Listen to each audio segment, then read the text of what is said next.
Subscribe now and press the bell icon. Never miss an update.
Simple सा lunch box के लिए अंडा टमाटर बनाते हैं।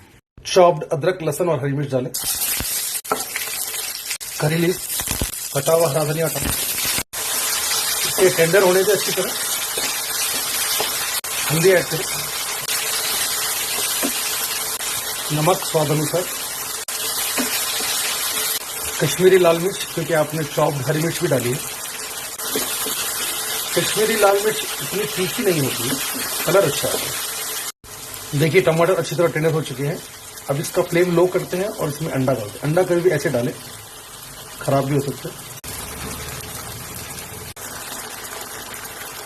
अब इस पे हरा धनिया डालें और फ्लेम बिल्कुल लो कर दें। आपके बच्चे ये डिश बहुत एंजॉय करेंगे। माशाल्लाह, ये कितना सिंपल तरीका है बनाने का, लेकिन ये टेस्ट उतना ही औसम होता है। सो अंडा टमाटर प्लीज ट्राई करें। अस्सलाम वालेकुम।